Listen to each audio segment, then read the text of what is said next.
அழகான பசுமையான காடில் எல்லா விலங்குகளும் மகிழ்ச்சியாக வாழ்ந்தன. மான் குதித்தது, முயல் ஆடியது, கிளிகள் இனிமையாக பாடின. காடு முழுவதும் சிரிப்பும் சந்தோஷமும் நிரம்பியிருந்தது. ஆனால் ஒரு நாள் புதிய சிங்கம் அந்த காடிற்கு வந்தது. அது கர்ஜனை செய்ததும் எல்லா விலங்குகளும் பயந்து ஓடின. அமைதியான காடு திடீரென பயத்தால் நிரம்பியது. அந்த இரவு எல்லா விலங்குகளும் ஒன்றாக கூடி ஆலோசனை செய்தன. இந்த சிங்கத்தை எப்படி சமாளிப்பது என்று யோசித்தனர்.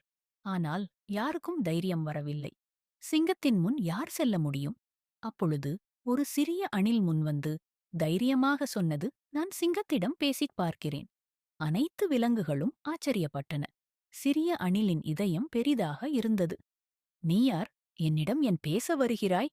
சிரித்து, மகாநாயகனே, உங்களுக்குச் சமமான மற்றொரு சிங்கம் காடில் இருக்கிறது. சிங்கம் ஆச்சரியப்பட்டு, எங்கே என்று கேட்டது. அது கிணற்றருகே இருக்கிறது. வருமா பார்க்க? அணில் சிங்கத்தை கிணற்றருகே அழைத்துச் சென்றது.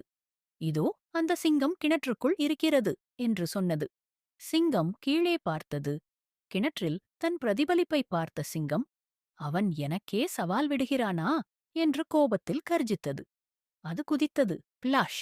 நேராக கிணற்றுக்குள் விழுந்தது. அந்த சிங்கம் போய்விட்டது. எல்லா விலங்குகளும் குதூகலித்தன. சிரித்து, இனி நமக்கு பயமில்லை. விலங்குகள் குரல் எழுப்பின. அணில் நம் வீரன். சிறிய அணில் பெரிய தைரியத்தின் சின்னமாக மாறியது. இக்கதை நமக்கு சொல்லும் பாடம், அளவு முக்கியமல்ல. அறிவும் தைரியமும் இருந்தால் சிறியவனாக இருந்தாலும் பெரிய காரியம் செய்ய முடியும்.